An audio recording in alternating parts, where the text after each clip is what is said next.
if you are going to blindly follow any scholar and take his ruling on the hadith without having knowledge of why, especially when we're talking about a hadith that's between da'if and hasan li ghayrihi. If you're going to say it's da'if because, for example, Shaykh Al-Albani called it da'if, then the blind follower, it's not permissible for him to order other people to blindly follow the shaykh that he has blindly followed. Understand that principle in blindly following.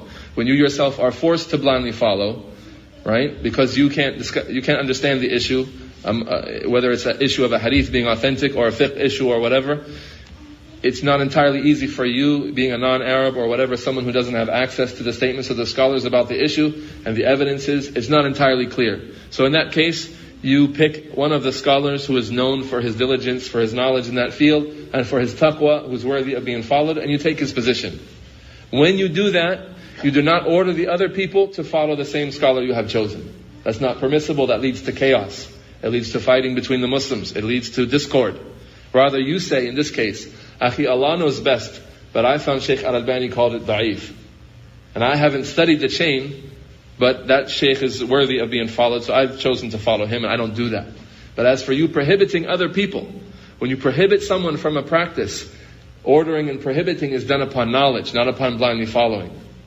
Ordering and prohibiting, ordering the good and forbidding the evil is done upon knowledge, not upon blind following. So if you have blindly followed someone in the ruling of the hadith, either for or against it, you cannot force the other people to take the position you have taken, because it's not based on ilm, it's based on taqleed, blind following. And that from that you understand that the falsehood of the person who says, Ahl Sunnah or the Salafis or whatever words you want to use, the people of the haqq, they never make taqleed. Right? That's falsehood.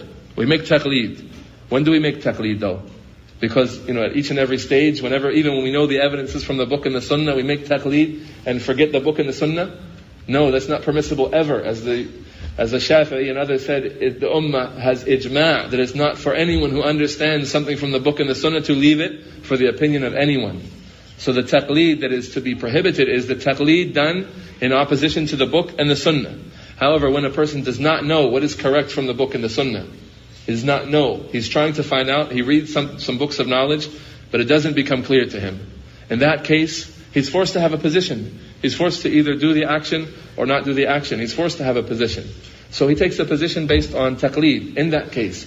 Imam al-Shafi'i, rahimahullah, as our Shaykh Muhammad Umar Bazmul narrated to us, Imam al-Shafi'i himself, Imam Ahmad ibn Hanbal, rahimahullah ta'ala himself, he said, if I've looked into a matter, وَلَمْ يَتَرَجَّحْ لَدَيَّ شَيْء, and there's nothing has become clear to me, what's the rajih in the issue?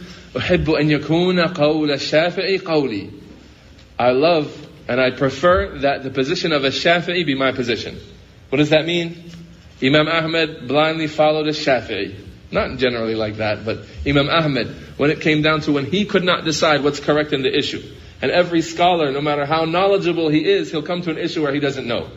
Nobody can say that they know all of the issues in the deen. Even Imam Ahmad would say, when I've studied an issue and it's not clear to me based on the book and the sunnah, the evidences, what's appropriate or what's the right decision, I just take a Shafi'i's position. I love that I take a Shafi'i's position in such a case.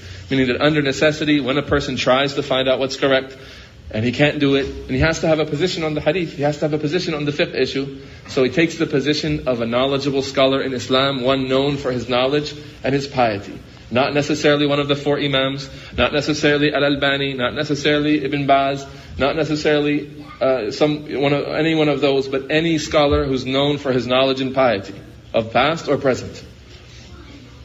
Having said that, Allahu A'lam, just to refute the idea that there's no taqleed for the follower, for Ahl Sunnah. There's no such thing as taqleed. Some people say that. And it's a statement of falsehood.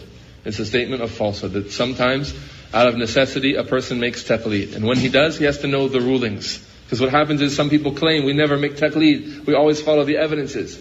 And you find those people, they're the ones saying, Akhi, this is bid'ah to wipe your face with your hands after making dua. It's bid'ah, it's bid'ah. And when the person says, well, I've read something about it and I found Munawi, Shawkani, San'ani, Fulan, and Fulan, names scholars who called the hadith authentic and said it's an authentic practice from the Prophet ﷺ. Say, we follow the evidences. We don't make taqleed of those people. And the reality is he's making taqleed of Shaykh Muhammad Nasruddin al-Albani from basically what's reached him from Shaykh Muhammad Nasruddin al-Albani.